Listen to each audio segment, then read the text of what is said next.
We're well into our restoration project of our Massey Ferguson 135, and this is what we're aiming for.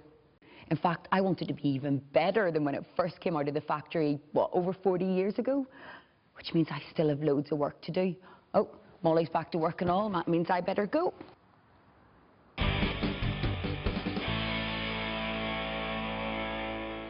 Before blasting, we have a lot of prep to do in the engine, making sure all the ports, pipes and screw holes are all protected so that no shot can get into the moving parts of the engine, because that can cause wear. I'm going to remove this exhaust manifold first. It's cast iron, so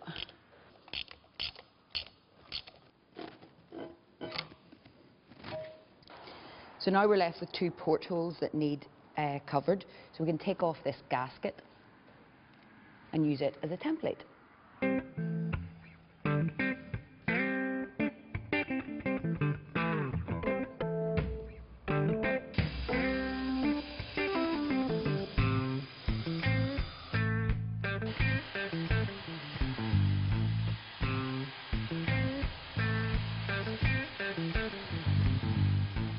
Now, when using the jigsaw, do not cut along the outside of the line. Why? It'll all become clear in a second. Great. Now, the reason we didn't cut outside the line is that the wood would have extended beyond the gasket markings here. And then after blasting and painting, we would take this off and we would have ended up with a ball patch all around here.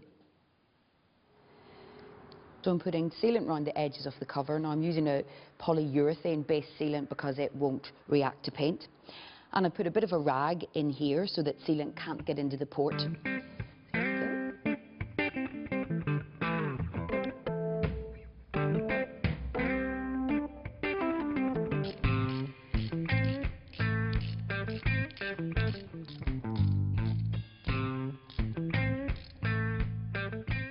There you go. Snug fit. So now we need to make sure that all threaded holes have an expendable bolt to protect them. Make sure all your exposed threads are protected with duct tape.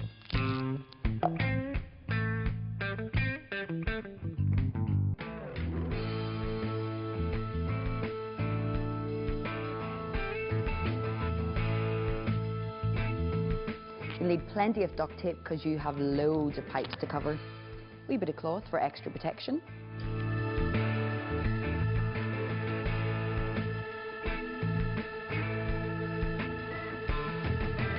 You stick a couple of layers on this one. And don't be afraid to use plenty because this stuff is really effective.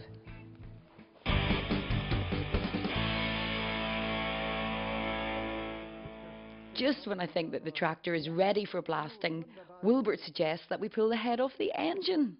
No! Oh, why would I want to do that? Well, just that would let you get a closer look at the engine and make sure that is as good as I thought it would be. But when you have it that far, you've gone that far, you might as well do these other bits. You need a box to keep your bolts and stuff on. I'll go and get that. Just put them together and keep them on there, and then that'll keep it safe. Now, how long have you been into tractors, Wilbert?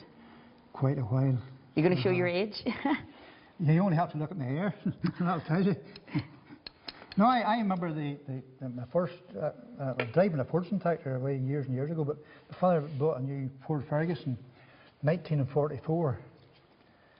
And I got driving that, but I thought I was some pup then. Jack the Cat?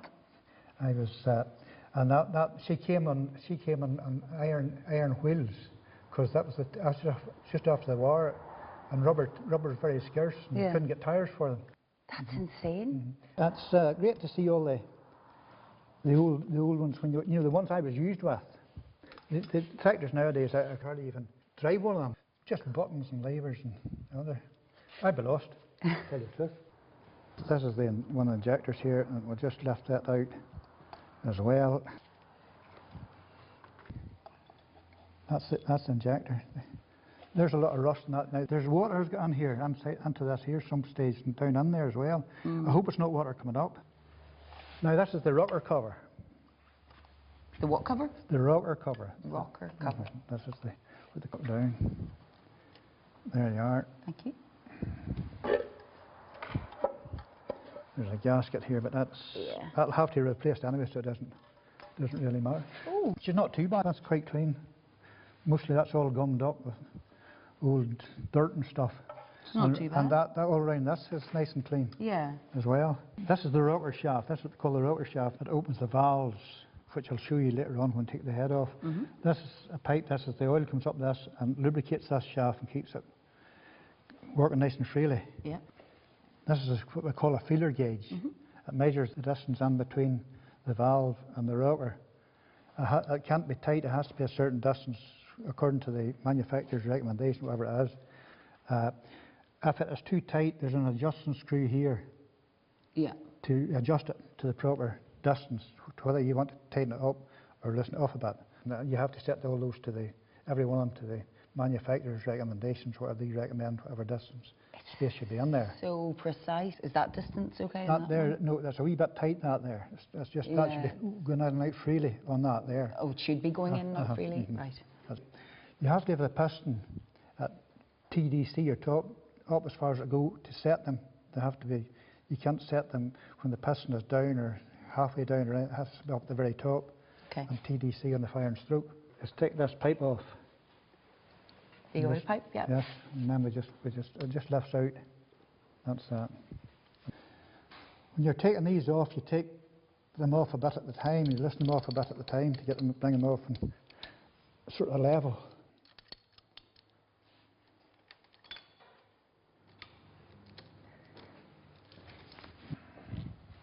That's the rocker shaft there. These nuts, they have to be slackened, loosened, and the reverse order they were tightened. Yeah. So if you get me the number 18 on that there, that's the one that has to come off first. So we work from 18 down to 1. So well, that boy is 18, so that's first. And 17, yeah. And 16. And this one's 14. Right.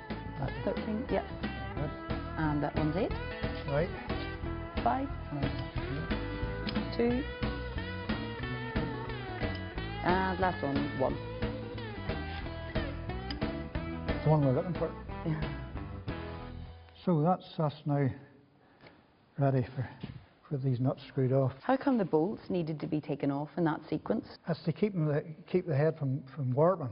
Oh, yeah. Because if you listen this end, that will come up and it'll take very little distortion on that head. It just ruins it. Yeah. Oh, okay. So if you lift that there, take that end, and you watch your fingers.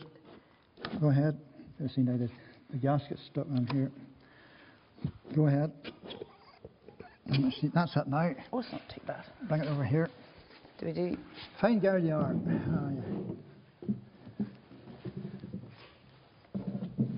Now, so that's not so bad there. Just let's see if any cracks around between the two, between these two ports here.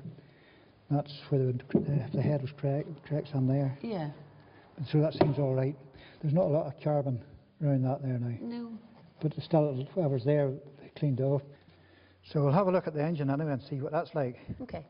As I turn the engine, you can see the pistons coming up and down. That's where the whole power unit is to drive your tractor. And that wee small compartment. This gasket here, as you can see, there's no signs of any water leakage between these. This is the water circulates through this here to keep the engine cool. And if there are any maybe cracks around, you'll get a wee trace of rust around there, or a wee crack around. There's none in any of those places there, and there's no sign of any cracks or anything on that bit there, as will show up when this here's cracked. Yeah, so that's obviously good. So that's all, that engine's in very good order. Yeah. And we'll just test it then when we have it, this piston up at the top to see, and there's nothing there, nowhere in that at all.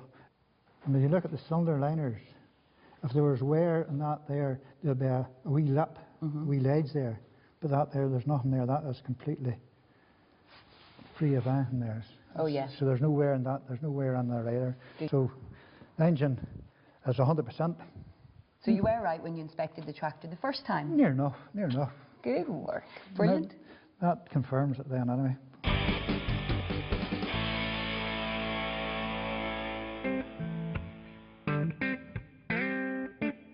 If you're restoring a Massey Ferguson, there is a lot of help out there which you can tap into, not least from Massey Ferguson themselves.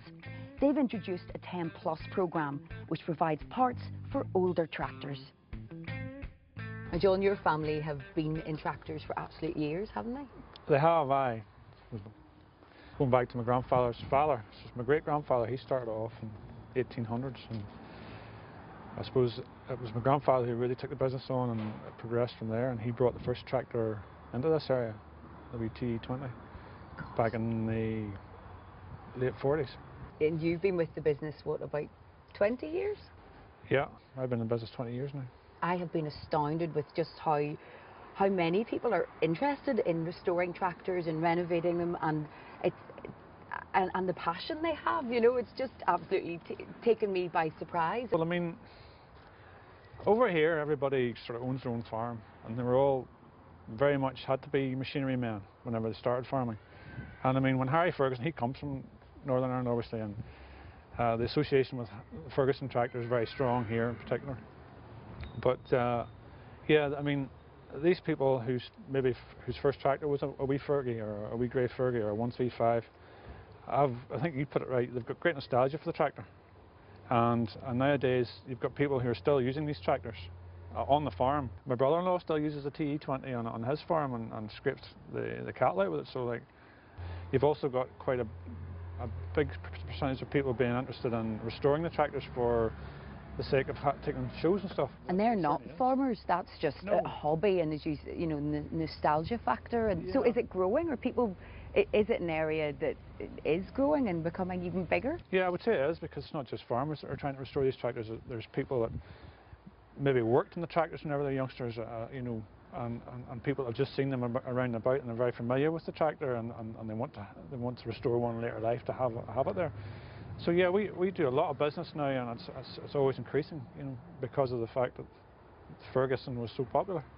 The 10 Plus scheme by Massey Ferguson, it's a scheme, is it, for tractors that are 10 plus years old and to provide parts for restorers? Is that sort of the gist of it? Well, 10 Plus, as the name suggests, it's for tractors that are 10 years and over, and obviously every year you've got your 9-year-old tractors that are suddenly becoming 10 years old. Well, it means that Massey Ferguson basically guarantee that they're going to have parts supply for those older tractors, because well, they realise, as I say, that there's a big business opportunity there, and they have a lot of, I mean, they have a big market share in this particular patch of the world, and it's great for us because, you know, we can go right back to the original tractors. We can get parts for TE20s, which were made in the 40s, right the way up to the most modern tractors, obviously, that we have today.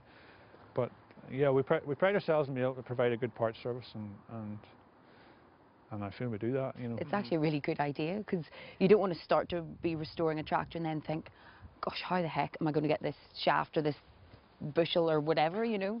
Okay, well, there's your wiring loom, 135. Thank you. I also need a rocker cover and a cylinder head gasket, if you could get me those. Yeah, I'll get you a set. Hold on. Brilliant, thank you.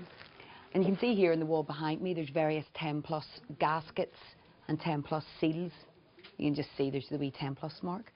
Brilliant. There's your cylinder head set. Includes all your gaskets. It's a cheaper brilliant. option than buying the two separately. Oh, thank you. Bargain. Excellent. And another 10 Plus label. That's fantastic. So I better go and get stuck back to work. No problem. Have Okay. fun. Cheers, Mark. Thank you. Thank you.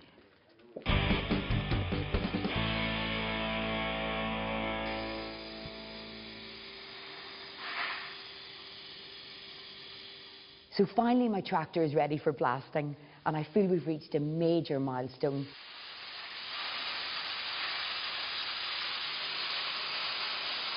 As for the wings on which James had been working, they're now repaired, blasted and ready for filling. Danny, I am so impressed with the wing. James has done a phenomenal job on the toolbox, the whole, like, look at the ridges. He's really went it down, hasn't he? I mean, they're so authentic, they're absolutely phenomenal. He's left it well now. He's done a really good job there. Saved me a lot of hassle and a lot of hard work. This bit here just needs a slight bit of filler to take the wee lines out of it. That's just where he's welded down, and we're just going to take that out. And then on the back bit here, there's a small hollow. Again, it's where he's been welding that. Yeah. If you feel it there, you'll feel that the hollow's just there on that line, and we're going to smooth it out now with eyes upon. Oh yeah, yeah. Can feel that. So what we're going to use is eyes upon. So this is basically a body repair filler. Yep, basically eyes upon is layman's terms. Now the way you would mix it, Emma Louise, is it's a golf ball, right, of eyes upon, the repair filler, to a pea size. Now it's a pea you would eat, Yeah. right? A pea size amount of catalyst or hardener. So a wee smidgen of that and Yep. a golf ball size. Okay. Golf ball size of that. Yeah, good way and of that's explaining the it. easy way of mixing it. Yeah. Now a lot of people would make the mistake, you know, they think to themselves, we'll go in a rush here, we'll put more hardener in to make it go off faster. That can create pinholes, more pinholes than what you would normally get, and it would also create shrinkage. Okay. It would shrink down through time, and you'll be left with a wee oval in the repair mark itself. Oh, no way. So Disaster. it's better to mix it the way you're meant to mix it, okay? Of course, yeah. So we'll give it a pea size amount, and that's all it needs. Okay. Okay. So all you do is mix it in through like that. And you see the colour of the eyes upon starting to change. Yeah. You see it starts to pick up like a salmony colour. Yeah.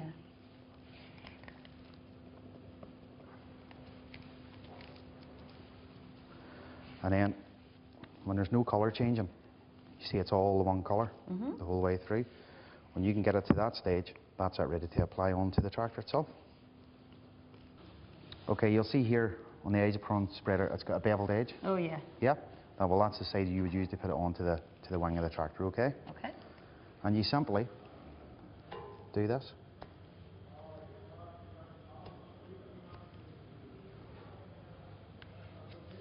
And that's it. You don't want to be using too much because it means you're going to be sanding and sanding and sanding at it. You put on just enough to get you through because you will have to put another, you know, another application on it again. Okay? Yep. So, do you want to have a go at this other bit? Okay. Yeah, that's okay. You're just being full. Oh, that's too. No, it's not too much, no.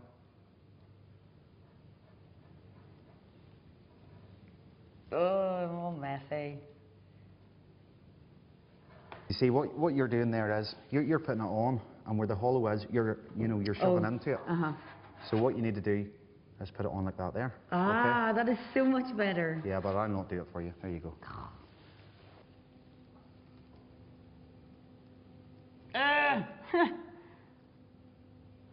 Sugar.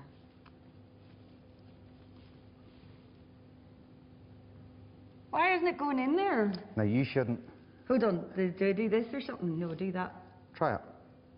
Right, see the way you've got the hole in the middle there? It's a wee bit messy. It is totally, yeah. So just give it a nice light scrape over the top. Okay, should I Nice clear and that lightly. off so that that's not... Let me clear that for you. I'll help you as much as I can. Thank you. Without actually doing it. There you go. Use that edge there and Thank just you. pull it down past nice and gently. Okay. That's not too bad. Now, you'll see you've Still left... too much excess? Yeah, you've left a very sharp edge there, and that's going to create a lot more sanding work. So you'd like to get it as smooth as you possibly can first time.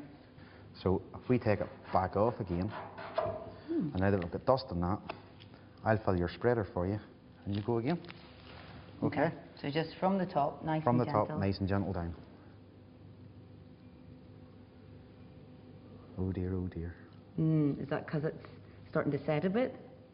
It will be setting shortly because we've been at this quite a long... Well, you've been at this quite a long time, I should say. Yeah, and now the eyes upon has gone past the point of no return. Ah! What do we do? Take it off again. Okay, so you're going to let me mix this one. I don't play golf, so... Neither but do I I. know I'm joking. Obviously, I know what size a golf ball is. Okay. Right, now what you need to do is clean your spreader. Not in there. You never put stuff that's been touching on here back into the tin, because Okay. that would actually compromise the rest of your eyes upon. Okay. Okay? We pea? You scrape the catalyst into the eyes upon, yeah. That's it.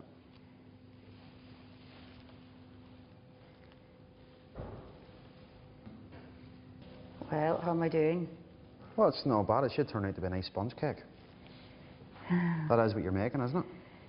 Don't be! You sound like a really grumpy home economics teacher. Oh yeah, there's slightly too much pink on the spatula. So what you need to do is Scrape that off. scrape it off like that, push down. Now look how much. Now, you need that in there, okay? Okay.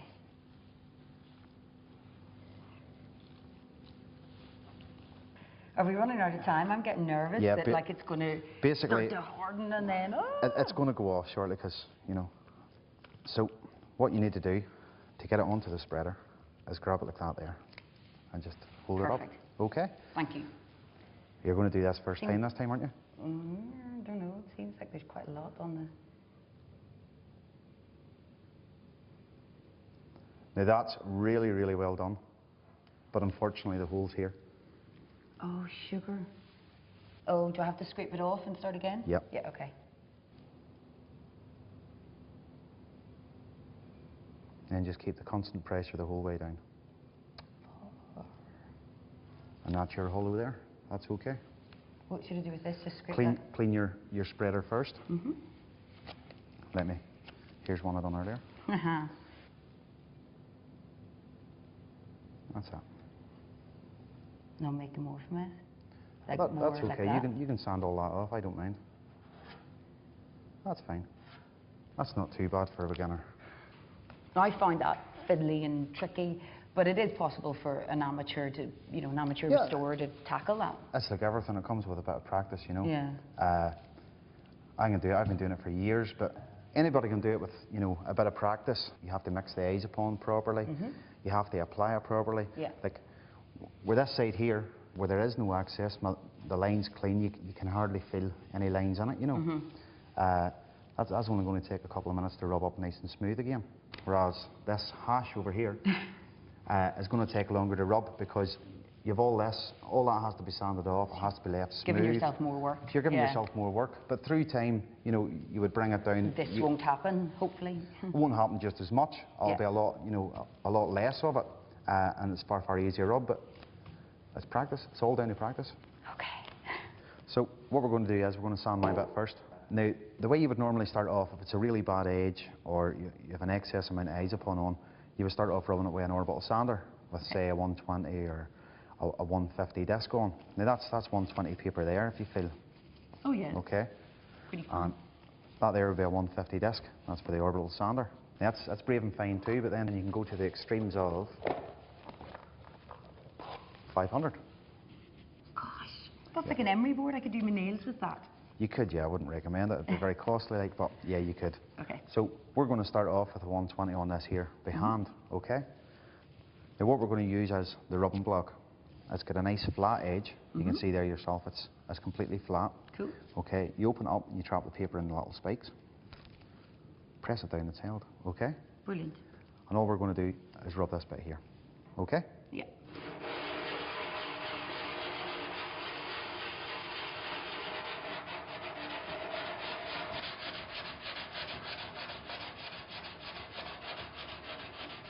Now what I'm trying to do there is keep my block from going off the edge of the eyes upon. If you're doing that there and you're coming back into it, you'll create a hollow. Yeah. Okay, and you're just putting the hollow back in, so you'll be back on with the eyes upon, you'll be back to sand it, and you'll just keep going around this vicious circle. So if you just keep it basically in the middle, go around a circular motion, then straight motion, and it'll sand quicker for you. Okay. Okay?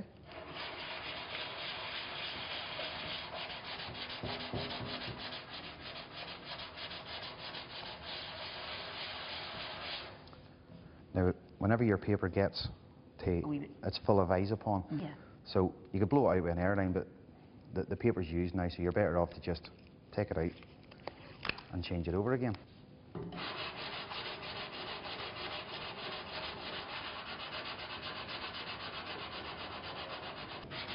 Great elbow grease you're putting in there. Why can't we just use like an orbital sander?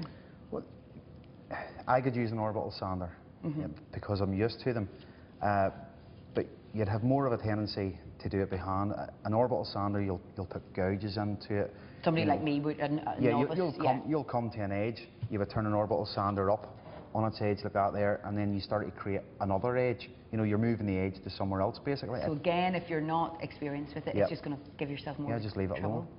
alone. If you feel that yourself, you'll feel it's coming there. That is absolutely perfect. Now by the time we put primer on that, Yeah. That'll disappear. You'll never see it again. That's Okay? immense. But the only other problem with it now is if you look into it, you'll see there's small pinholes. Right? Now we need to eliminate that there before we do prime. Okay? This is a 1K filler, whereas the Isopon's 2K. It takes 2 parts. This is 1K, it's 1 part, and you just apply it straight on. You put it on the spreader like that. Okay? Okay. You thought you were going to fix mine there, didn't you? Yeah. And squeeze it into the holes like so. And you'll see whenever you scrape it back off, all the holes are actually filled in. Ah, okay. Oh, yeah. Yeah. Okay? Cool. So all we do is give that 5 minutes to dry and wet sand that off, and it's done dusted. Okay? And now we'll start into your side. Ooh. I'll go and get a grinder. Very good. Right. I'm just going to nip out while you're sanding that. I've got Okay. something to do, okay? Yeah. And I'll leave you with it. Oh, okay, yeah. Yeah, that's cool. Yeah, that's great. I'm away home. See you in a... What? Hey, where are you going? You've plenty of eyes upon the rub. Keep rubbing. It's okay. Guys, come on. It's not going to take that long. It's okay. Seriously. Oh, hey, wait. Oh, come back. It's not... It's... why is it gone dark in here? Oh, come on. The joke's over. Jeez. I brought my wheels here to get my tyres fitted. Now, the decision I have to make is what way I'm going to have my wheel centres fitted. There are loads of ways to choose from. I could have it this side of the fixture facing you. I could have it my side of the fixture facing you. I could turn it round and have it your side of the fixture facing me, or I could have it back on my side of the fixture facing you. Anyway, the way we're going to go for, based on our original brochure, is my side of the fixture facing you, which will give us a 52-inch track. Why is this all important now? Come on and let me show you. Tractor tyres are directional, and because we've gone for a 52-inch track, it allows us to tell Stephen with certainty what way we need the tyre fitted to the rim in relation to the fixture lugs. Right, Stephen? Right. Go for it.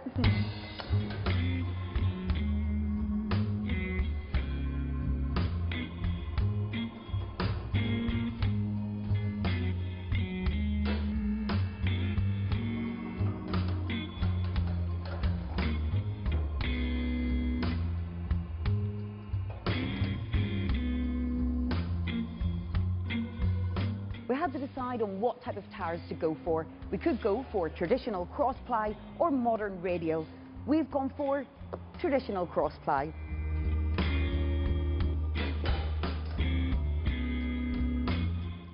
With the Goodyear cross-ply tyre, you even have the original diamond. Now these have been reintroduced in a concession to the classic tractor enthusiast.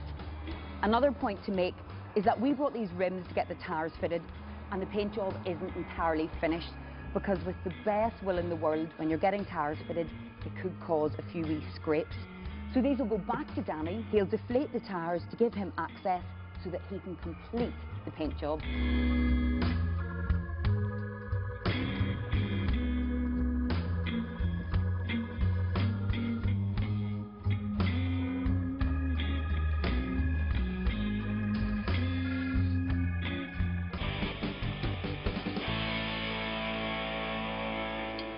So you remember when you had Wilbert inspect the tractor when you Yeah. bought it first, and he showed you the wear and the links at the back and the lift arms and that whole assembly.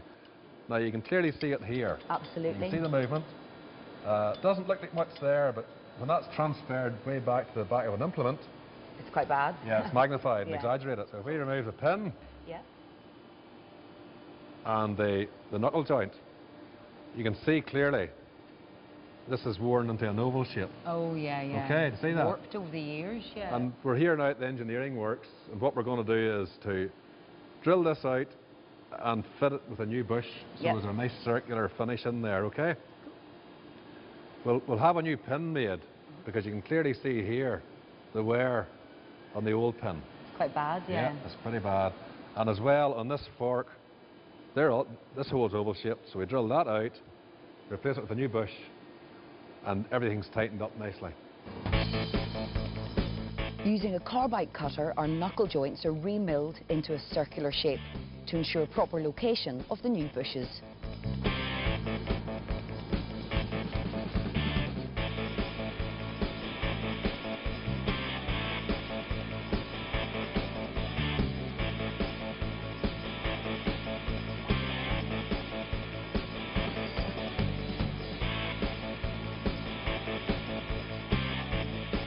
On a CNC lathe, our new pins are turned using EN8 steel.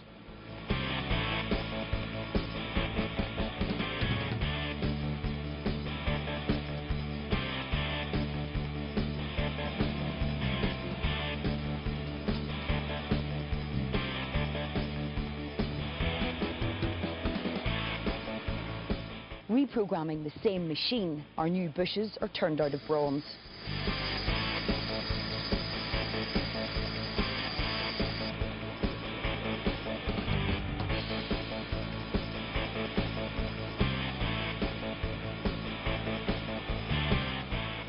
Okay, Louise, now we have our pin, we have our knuckle that we have actually taken the oval out of on the milling machine. Brilliant. And we have our 2 phosphor bronze bushes. The reason we've made them out of phosphor bronze is that they'll actually wear a lot quicker than the pin will. Yeah. So basically what will happen will be, these will wear down. Once the operator finds out that they're wore down, he can actually replace the phosphor bronze bushes rather than replacing the pin. It's more cost effective. More cost effective, yep. Yay. Nice fit, isn't it? Perfect. Okay, now let's just check the pin. Perfect fit. Yep, but we've actually left about 100 or a couple of microns of clearance in it for the zinc plating. Why are we using that? Basically, the zinc plating will stop it from rusting and prolong the life of the actual pin itself. Now that we have that there sorted, we're actually on to the arm itself, which will be going through basically the same principle. We're going to drill out and bush these 2 holes. Yep. But before we start, just a word of warning. If you're going to try this at home, it's probably not a good idea because this actually has to be held exactly level whenever you're drilling the 2 holes. Yep. If not, you may find that this is actually sitting off and your hole is running off line than the original part. Also, if you don't use the correct drill bit, what you might find is that whenever you go to actually drill this component, it might harden it. If it does harden it, it makes it much more difficult to actually machine the component itself. So it's probably not a good idea to actually take something on unless you know exactly what you're doing. Sometimes instead of a bad fit, what you can actually get is a seized fit. And what people try to do is actually heat the outside component to remove this pin. Yeah. Even if they do get the pin out, what they have a habit of doing is to drop it into water and cool it down quickly. If they do that there, it'll cause a hardening process, which will most definitely harden that there and make it nearly impossible to work with. No, that's why we've called in your expert help. So we'll get on with this bit then. Okay.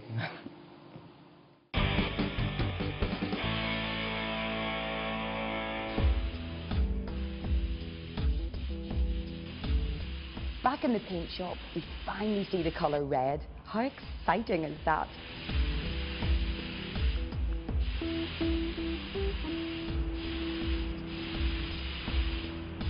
And 7 coats of paint later, my tractor bonnet looks like new.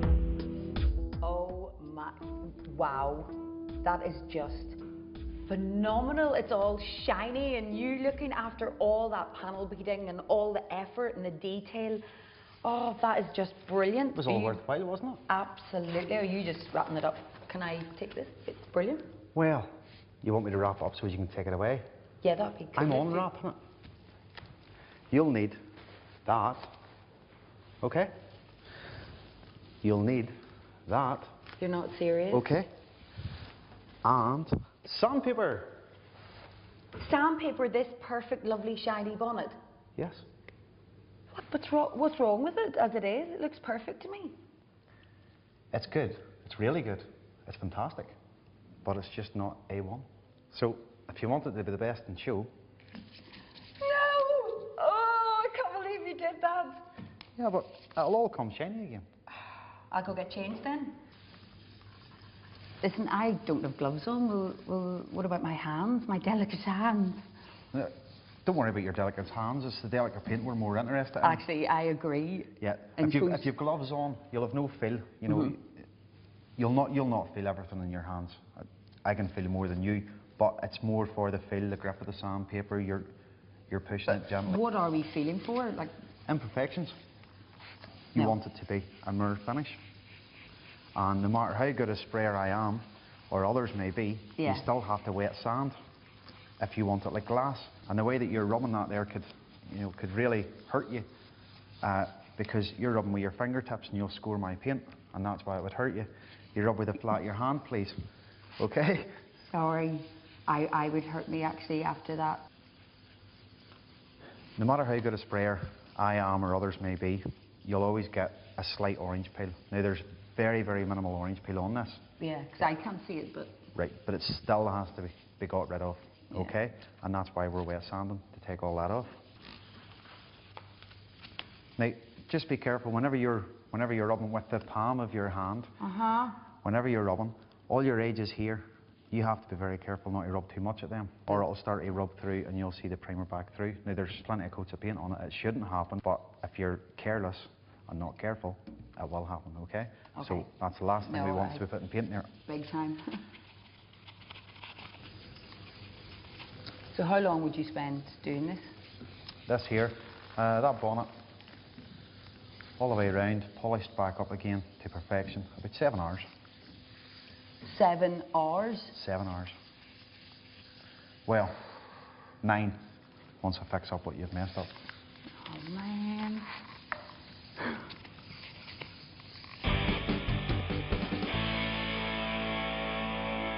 My tractor is back and it's all painted and shiny and looks fabulous, and that just fills me with so much excitement. However, all these parts have come back from the paint shop too.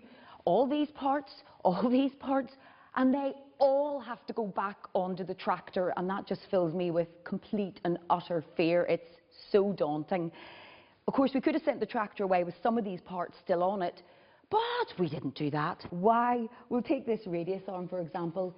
If we'd left this on the tractor and painted it, okay, this side, great, good job, but it's going to be really awkward to paint this side as well.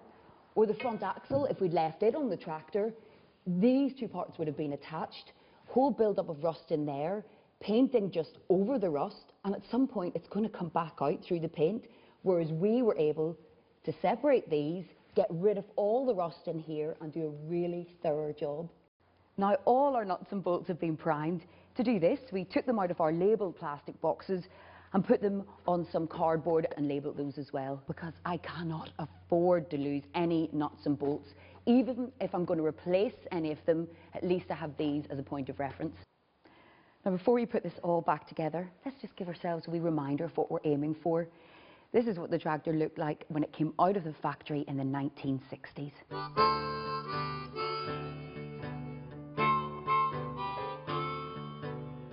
Oh, Eugene, I'm just so relieved to be getting stuck in and putting it all back together.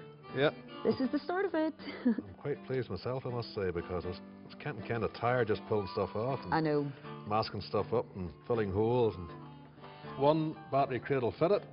Excellent. I can take these rubber bungs out now, yeah? Oh yeah, take those out. Those are in there just to protect the threads from the paint and the blasting. Yeah. Because these things are difficult enough to put together without painted threads. Yeah, totally. Well, I guess we're about 3/4 of the way through this That project. sounds good. Yes? How do you feel about it? I think it has been much more difficult than I thought. I'm kind of trying to think we're on the home straight, because it has been brilliant, but it's been overwhelming. But part of that is definitely knowing your limitations, you know, knowing when you have to call in specialist help. Well, I've definitely found out my limitations, I think. Yeah. Well, I think by now we both know our limitations, don't we? Absolutely. And here's an example here. Defo. The injectors, we took them out. Before we blast it and paint it, we took them off to an injector refurbisher. Specialist. Or an injector Yep. service engineer. It's a really specialist operation. Yeah. He tested them and serviced them, and we brought them back, refitted them, and look, they're nicely painted. They're just like new. Perfect. Yeah, brilliant. So that's a job for a specialist. We don't do things like that. No, No? definitely. Okay. So shall we have a look at the fuel tank? Defo, great. Okay, here we are. So we're going to locate these two slots here Ah, okay. onto these two screws, and the tank sits on top of these rubbers Oh, gosh. here at the front. So what we should do, I think, is put something on here. You hold the tank. Yeah, because you could scrape it easily, Yep, couldn't we you? don't want to scrape it at this stage. We'll just cover up cover up this with a piece of cloth just to give it a wee bit of protection. Yeah. And what we'll do is we'll bring the tank back Okay. and push it forward onto the rubbers. Yeah. Okay? So if you're pushing forward, I'm in here holding the screws up. So if I'm pushing forward, I'm responsible for scraping? And back, right back. Now, if you Okay. bring it forward slightly, Uh-huh. down, like, that's it, lovely. That down, that go. Lovely. Great. I'll push the bolt up. If you push the tank forward gently, Annalise, lovely. That's it. Okay. You got it? That's it. It's there. Good.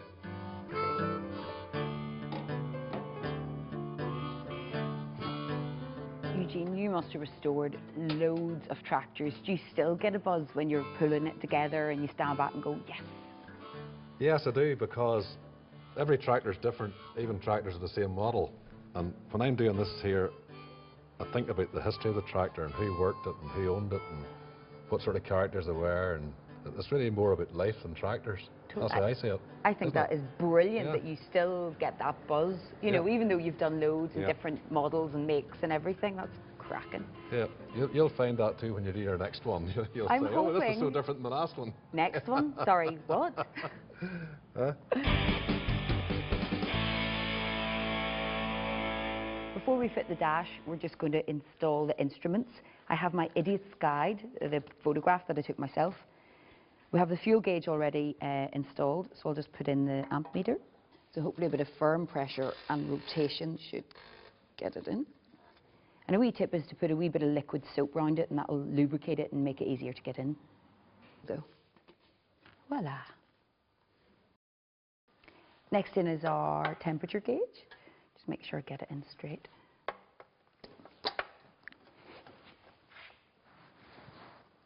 There we go. Just fit the bracket and the screws. Actually, do you know what is a brilliant tip?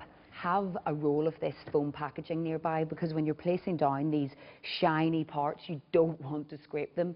This is an absolute godsend. And these screws just hand tighten. Good. Our oil pressure gauge was actually original Smith style, but it was very badly corroded, so we sent it away and got it all cleaned up. Hooray, it's like a present. I got it painted. Fab.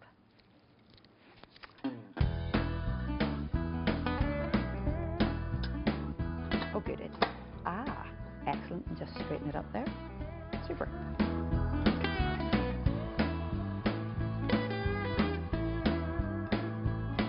I'll just fit the switch.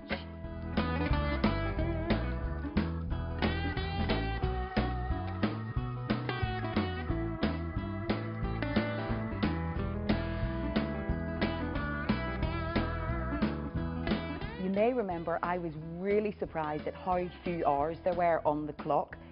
Look at this, what a revelation. A very honest restorer has obviously replaced this clock and put plus 2,300 hours, meaning that the old clock had 2,300 hours in it. Isn't that so decent? I laughed my head off when I saw that. I thought that was so cool. And it just shows you the type that restore tractors. Decent, honest, upstanding, I like to think.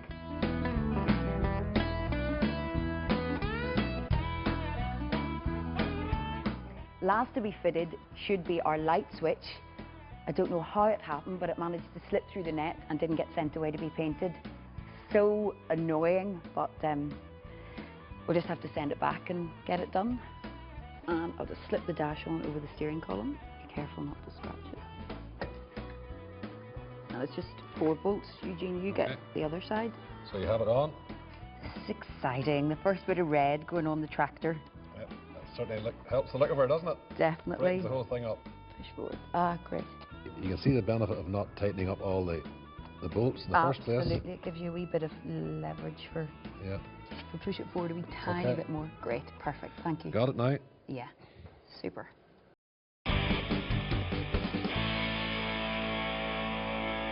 If this is a sign of the finish our tractor is going to have, it's going to look pretty fabulous. But I better not get too carried away because there's still loads of grey to work on. Oh, come on, Annalise. Look at this. Look at all these new parts. New spindle shaft, new bolts, new bushings. And we're going to put it all back together again.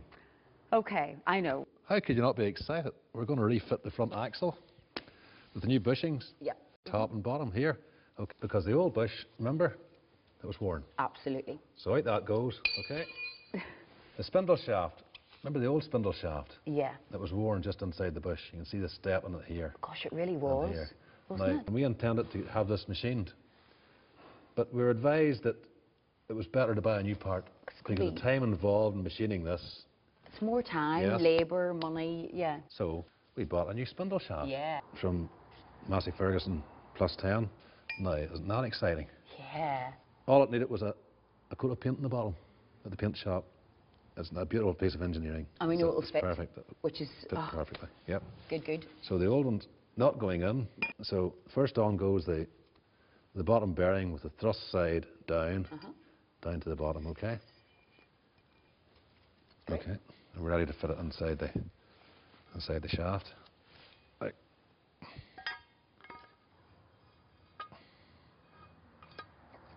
Perfect fit. Yes. Relief. Lovely. Okay. So let's hold that there. Okay. Right. Then we fit the dust seal Yeah. around the top. That just keeps the dust out of the shaft Yeah. and keeps it well protected. Then it's the Woodruff key. Yeah. Remember? Absolutely. Woodruff key. Because a man called Woodruff invented it. That's right.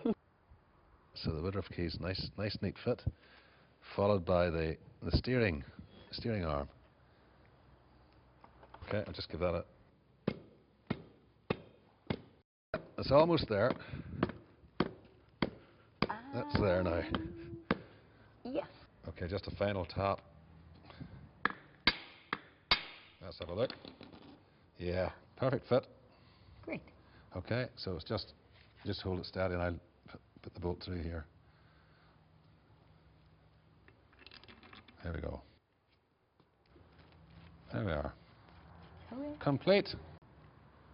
Okay, so we're ready to fit it to the tractor. Brilliant. And there are a number of ways to fit it here. Uh-huh. All these holes give you different Yeah. track widths. We're going for 52 inches, Ah. which is this hole here. So do you want to put the bolt in Yeah, through? because we had to make a decision on that Yep. when we were deciding on what way our wheel centres, Yep. our back wheel centres were being fitted to our rims. Yep. So it's the same obviously at the front. Same at the 26 front. inches this side, Yes. 26 inches that side, and that gives you your 52. That's it. So our next bolt goes in here. Okay, great. Okay. So in terms of width, that depends on what you're working on in the field. Yes. Is that- Yes. In the 60s, farmers generally worked with 26-inch potato drills. So the wheels travel through the drills. Yeah. That's 2 drills between the wheels, 52 inches. Yep. Brilliant. So Okay. we want to keep it authentic. We're going to keep it authentic. Good stuff. Just as I'm tightening this, why have some of our nuts and bolts just been primed? Well, they're not glossed because the spanner would damage the gloss paint when we're tightening them. So we prime it. Then we tighten them up really tight. Then we touch them in with a brush. Ah, And we're not damaging any paintwork. sounds good. Yeah.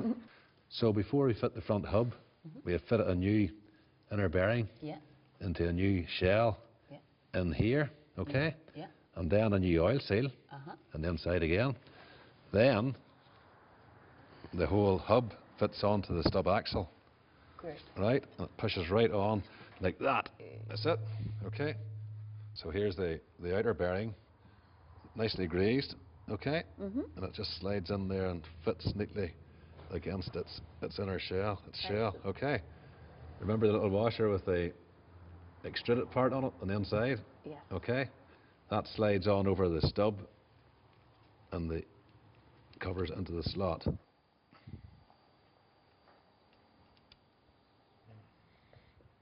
Nice shiny new castellated nut. Perfect. Okay? It goes on here. Okay? In goes the pin. Alright? Yeah.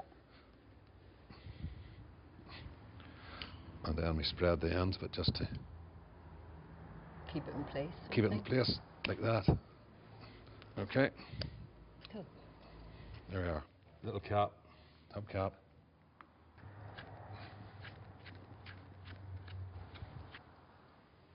Just like new. Great. Brilliant.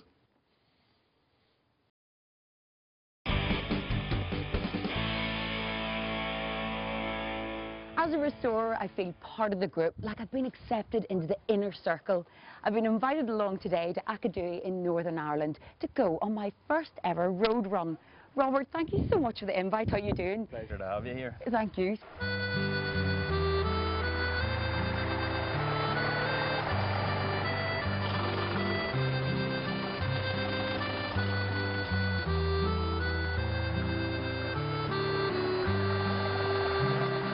We run a biannual road run in aid of the Ulster Cancer Foundation. Yeah. And basically a few of us get together, and this year we went for 32 miles roundabout through the locality. We made a DVD which we're selling, and the funds that we raise from both sponsorship and the sales of the DVD all go towards the Ulster Cancer Foundation.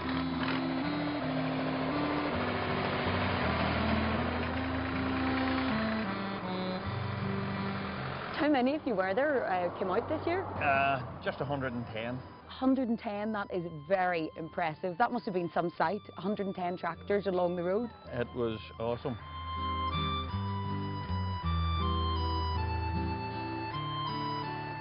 It's good crack. I mean, do you think that the interest is growing?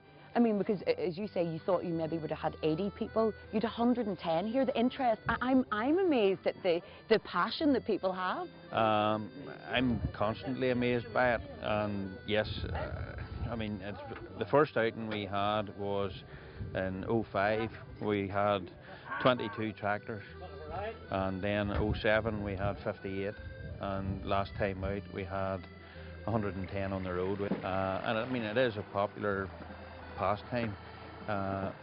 During the summer months, any weekend you could have your choice of 5 or 6 road runs, 2 or 3 rallies.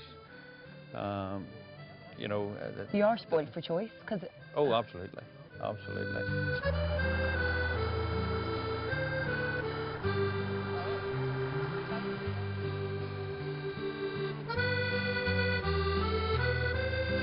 And I can see, just even from chatting to all of you, you know, there's the banter, there's the crack as well, you know. Whilst you're very keen enthusiasts, there's, you know, it's a laugh, it is good fun, it's good crack, you know. Oh yeah, absolutely. But if you happen to have the wrong shade of Ferguson grey in your tractor, you'll hear about it. Or if you have the wrong tyres fitted, someone will pull you up. Oh my goodness, I mean, Eugene and I have really paid attention to detail, but I tell you what, I have no doubt that somebody will pick up on something and they'll definitely let us know all about it. Oh, they will. If there's something that one of these BDAs picks up and it's not quite right, you'll hear about it.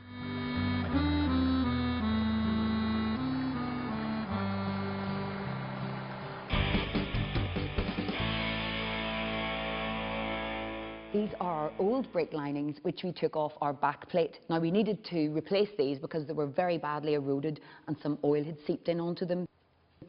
So we bought, voila, some new brake linings. We then made a decision that, as opposed to taking the old linings off, putting on the new linings onto the brake shoe and lining it all up, all very labour intensive, it was going to work out better to buy brand new brake shoes. But then we actually discovered that it was going to be much more cost effective to buy an entire new brake kit, all assembled onto this back plate. However, we don't actually need this back plate because we have our original one here, which is absolutely fine. So we're going to reassemble all the pieces onto our tractor. First, in go the pins here, 4 of them, 2 for each brake shoe. Then we fit the back washers here. It's useful to put a wee smear of rubber grease on here, just makes things slide easier. Yeah. Not too much because it interferes with the brakes. Okay, nice new brake shoes. Just put the wee pins in through the back. Okay. It's quite fiddly. Right. So we're going to put on the retainers.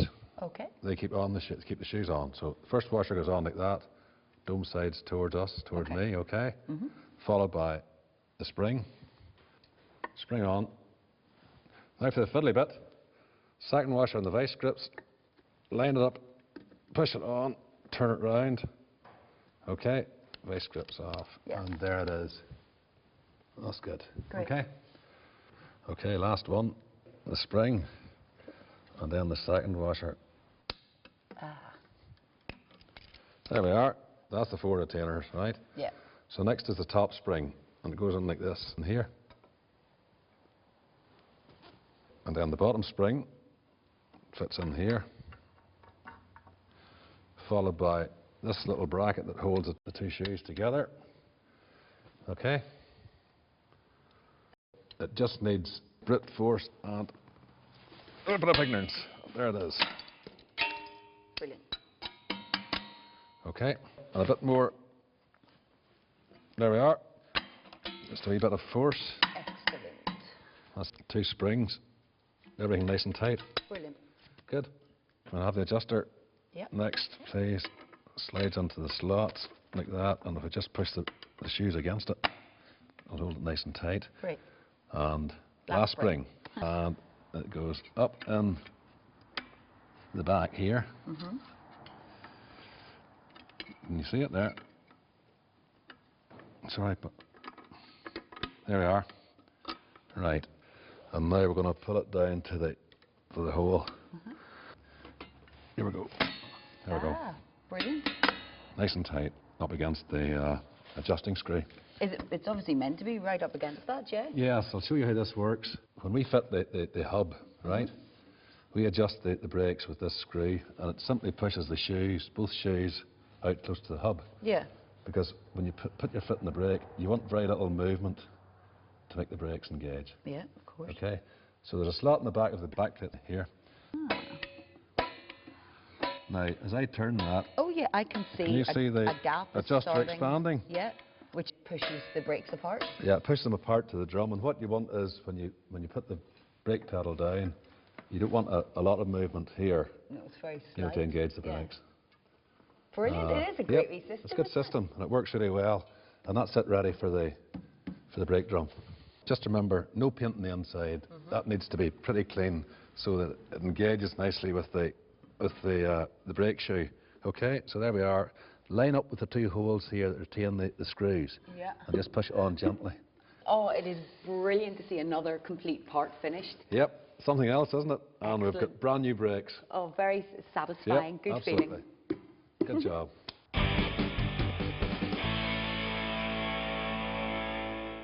We're going to reassemble our 3-point linkage and attach our lift arm onto our hydraulic cross shaft.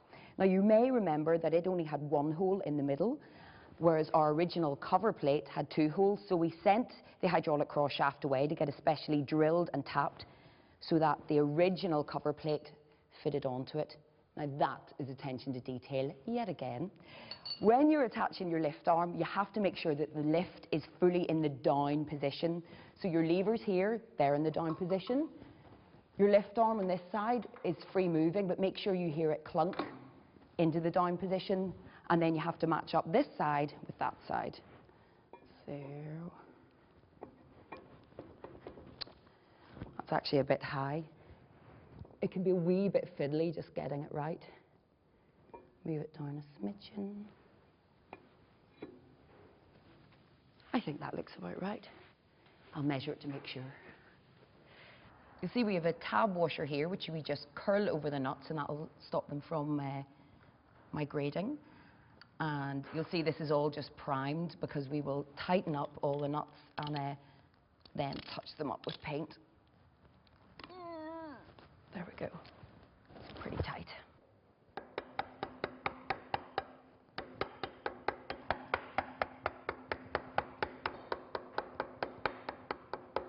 There we go, that's the knuckle in. Let's see. Yeah, that looks well lined up there. I can just tap my pin in now.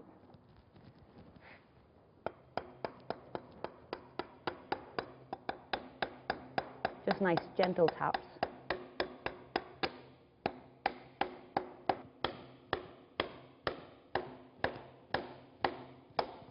Voila. I'll just take the paint off this so that it gives it a good running surface.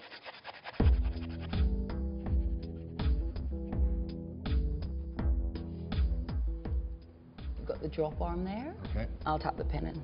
There we go. Lined up. Oh, Lovely. oh gosh, that was easy enough.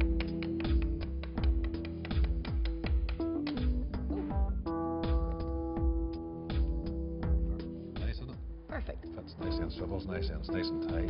Good, good. Not like what it was before we started. The lower link, here we go. Ready for the nut. Castellated nut? Castellated nut, yep. That's so you can drop a split pin through it to keep it tight. Oh, yeah. Yeah. Cool.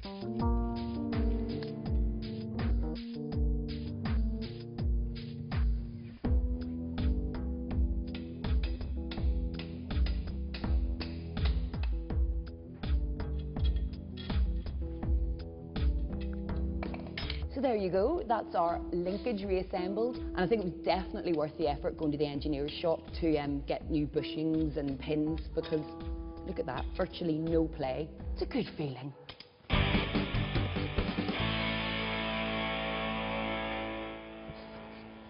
Voila. Okay, we're going to fit the radius arm, but we can't do that until we fit the fit plate. They both need to go on at the same time. Okay. Okay? So we start with the fit plate. Do you want to hold the front of it just down a bit there? Just steady it there, lovely. And I'll get the back bolt in here. Just sweeten it up a bit. Cool. Like that, and then we can just drop it down onto the floor. Gently. Oh, yeah. Okay? That's it. Remember we had wear here in the axle? Yeah. So we got it drilled and bushed. Cool. And we got the radius arm bushed as well, so that the whole thing's a nice fit. And when you drop your bolt in there, right? Cool. It should. Everything is nice and tight. Oh, great. Super. And that takes lots of movement out of the axle and the steering. Yeah. Okay?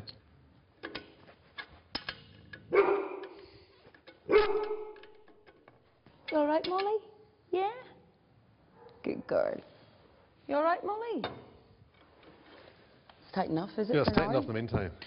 I just hold down the clutch just lightly there. That's lovely. That's right. That's it. The radius arm slides in here into the socket. Like so, right? And just keep the clutch down. Okay. I'll try and line this up here. It's quite a lot of lining up to do. You can see about 4 different holes to find the hole in the housing. I think we're there.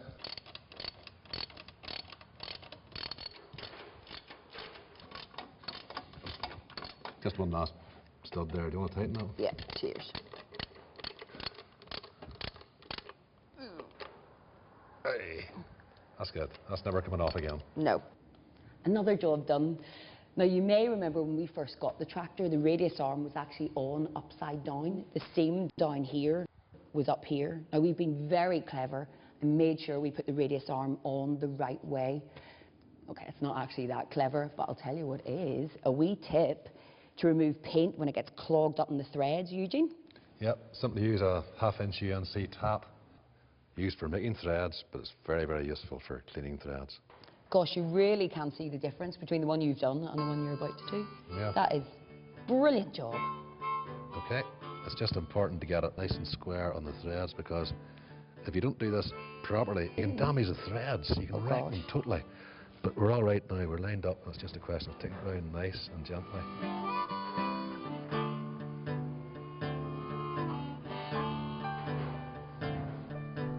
Take it out again.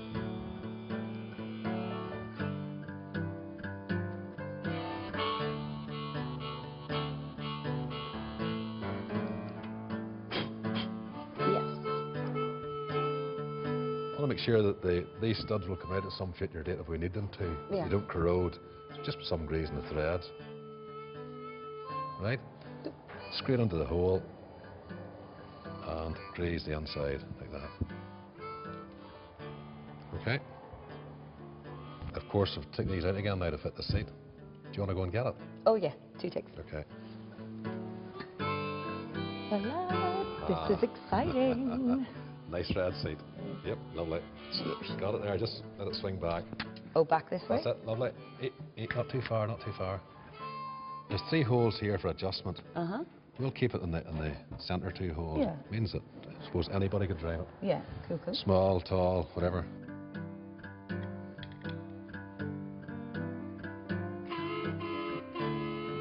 We are really getting somewhere now, aren't we? Yep, and you've got something to sit on. Always good. Brilliant.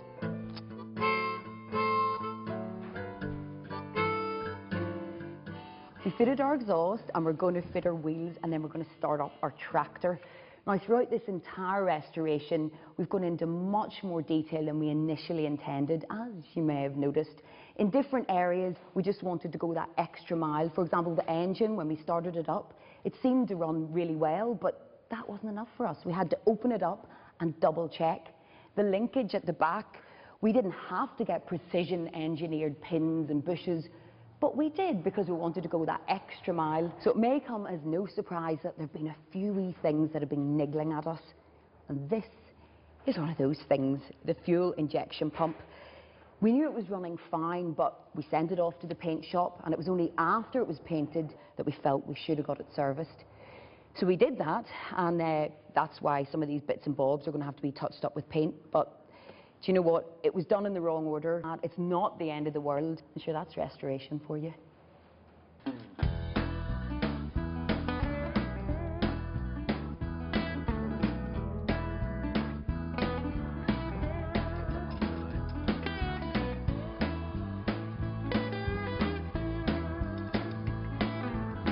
You want to help me put on the wheel, Polly? Yeah? Yeah, you help me put it on.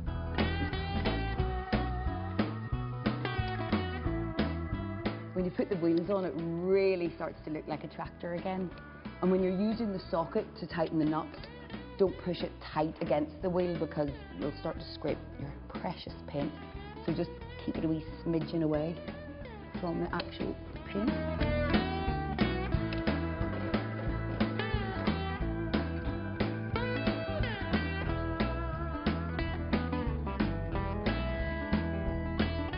We could have got a Massey Ferguson 10 Plus steering wheel, but we didn't do that, only because yet again we're trying to stick to as many original parts as is physically possible. So we sent this off to a specialist, in this case David Graham from OMA, who repaired it, resurfaced it with a baker-like finish. So we're left with this wonderful original steering wheel with the finger grips here. Such detail. It's just a brilliant job.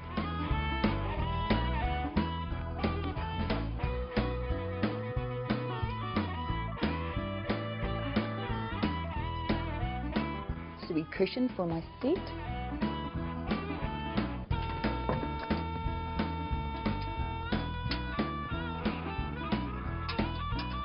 Fairly easy to fit. They have to be comfy. After all my hard work, I think I deserve that.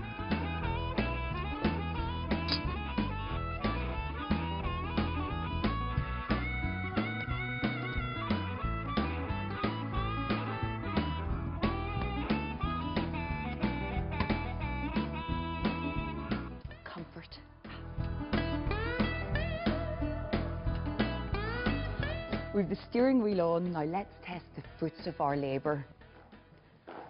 Oh yeah, the whole steering assembly is so tight, there is no wear there at all. After all the effort, you know, of changing bearings and spindles and bushings, it's brilliant to see. That is a great job.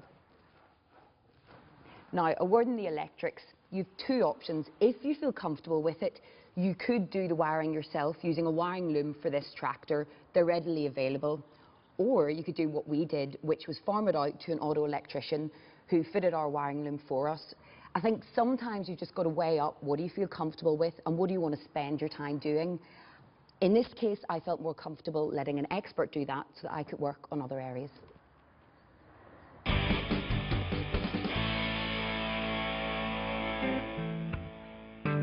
This is an exciting day. It's early morning, but you see by this afternoon, I'm going to have this tractor out in the yard doing handbrake turns. After all the work, I can't wait.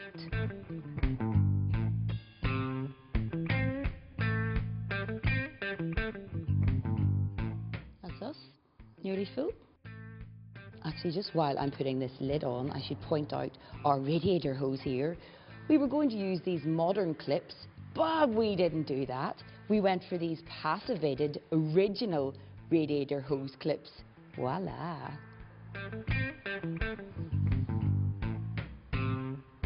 Just putting our oil in for our hydraulics and transmission. We've let the air out of this fuel filter, and it out of this fuel filter and out of here, and now we'll let it out of here on the pump. Just start priming again. Okay. There we go. There it is. It's running nice and free of air. Just fuel, okay? Give me a wee Keep shout. priming. This, Yeah. That's okay. Now you can tighten this up. Stop. Yep, that's it. We'll do this one now. Prime, yeah. There we go. It's okay. The air's out.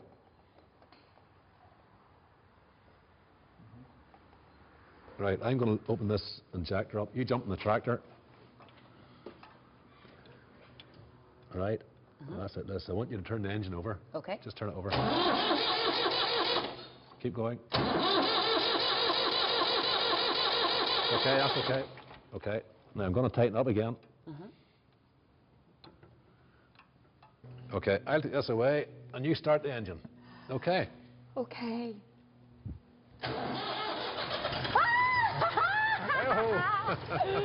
Ah, that is brilliant.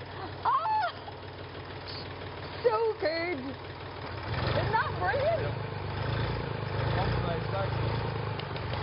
Love it, love it. That is a good feeling. Really Nice good takeover. feeling. Yeah. Lovely. Yeah, that's working. And then, Gonna go back. excellent. Nice and smooth, isn't it? Spot on.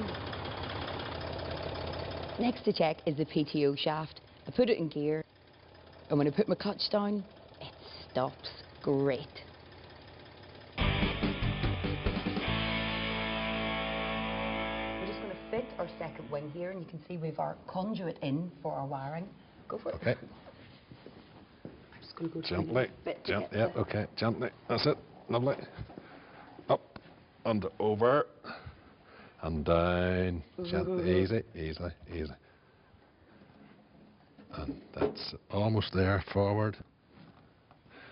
Okay. Okay, I'll just drop the plate on first.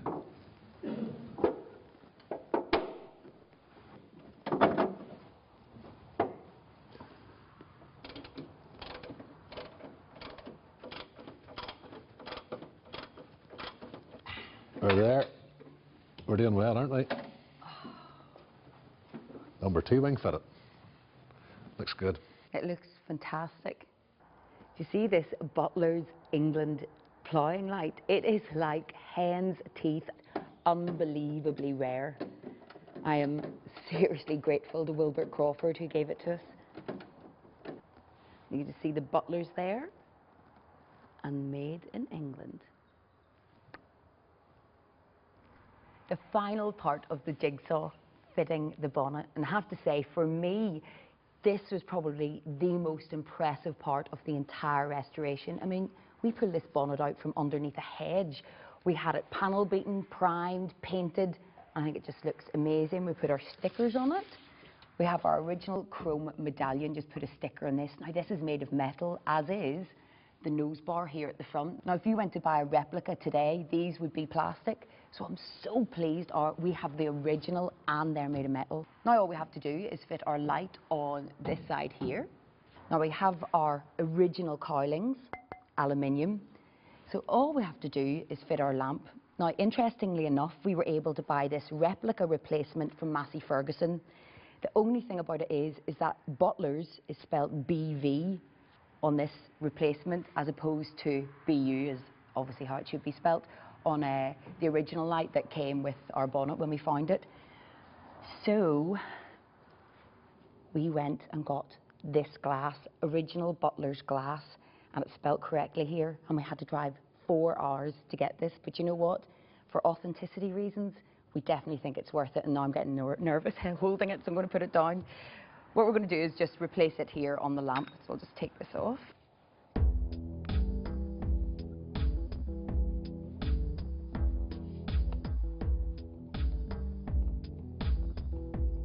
So that's our replacement glass on a new reflector, and we replaced the reflector in this existing light that was with the bonnet.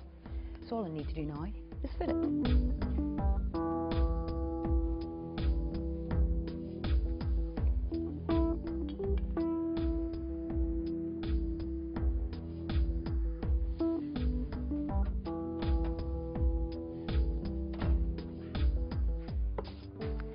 We're nearly finished, about to fit the bonnet. And then this is what it should look like. Keep it nice and level. Okay. Round, square it up, keep it up a wee bit. Bring it up. Up. Up. Forward. Down at the front. Down at your side. Lovely. That's we're nearly there. Just take it easy. Right. Forward. Okay. Lovely. Almost there. That's it.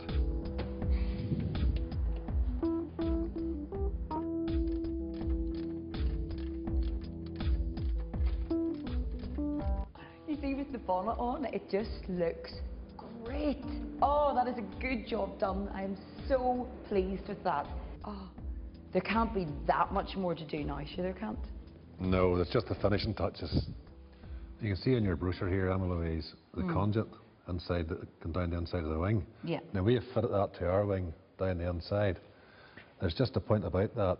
The old conduit that came out gets very, very brittle and hard and impossible to refit. Or you can't buy this, it's no longer available on the market. So what we do is we improvise with 15mm plastic water pipe, and just with a little bit of persuasion with a heat gun, a hairdryer, or even hot water, we can get it fitted nicely around the corners. Where did you get that?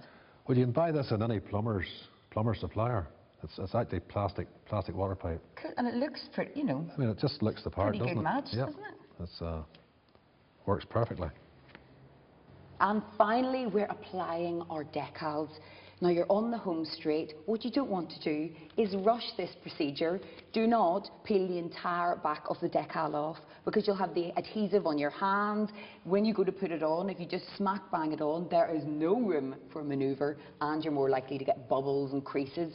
So a little tip is just peel back a small amount of the decal, fold that back. So you just have a small amount of the adhesive showing. Oh yes, and also, even in our original Massey Ferguson brochure, we found slight variations in where you can put the decals, and that's on just one tractor. Unbelievable. So now you're going to do this just by eye. Just judge it. Eugene, does that look straight? It's up a bit on the right. Up a wee bit Up a wee bit. more? Yes, about. Down on the left. That's looking good. And you can see the benefit of not having taken the entire sticker off, because I can just do it slowly now. And another tip is to use a flat applicator so that you can push out any creases or bubbles as you go along. I know it may seem ridiculously slowly, but I just don't want to get it creased or bubbles or anything.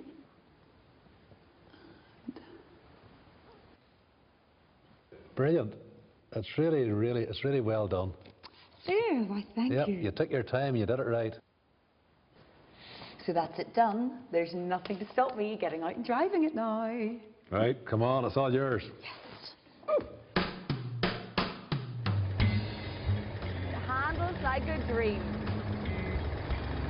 Doesn't it, Molly? Isn't it good?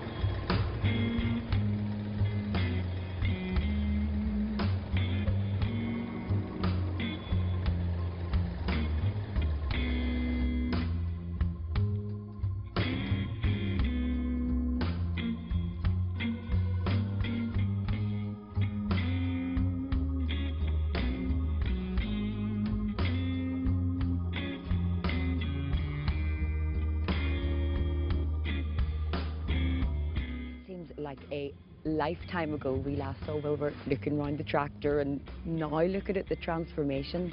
I am so happy with it. I didn't think I'd be this ecstatic about it. It's just brilliant. So pleased, aren't you? Yeah, I'm really pleased with it. Such a change, isn't it? You know, and if you look at the brochure and compare the pictures in the brochure with the tractor here, you can see differences. You know, but then all the pictures in the brochure aren't the same. Exactly, there's differences, yeah. Some differences. Oh. But it's really good and it's really authentic.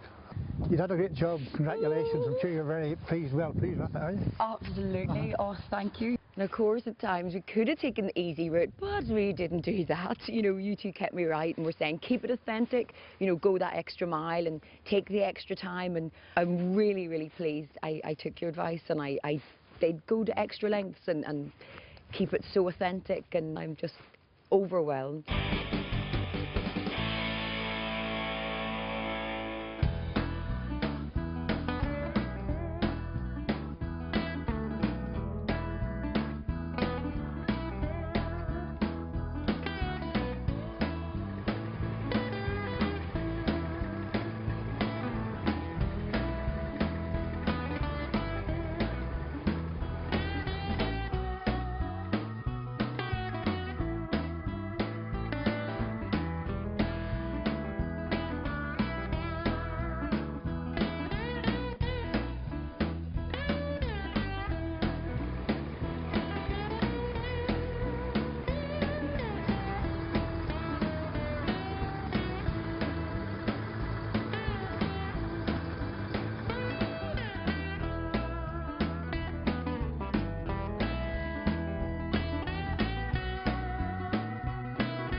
When I first started out, I didn't fully get what restorers were all about.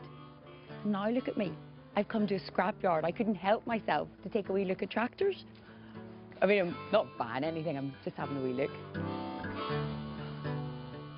I'm not buying anything, seriously.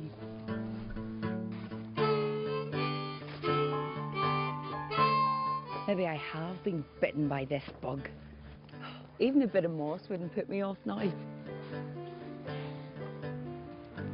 Wow. Oh, a grey Ferguson. Looks like a 1949. Bit of wear there. Uh-huh.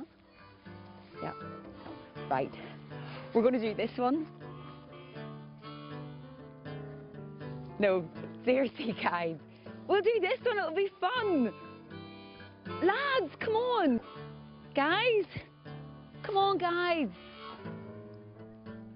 Lads.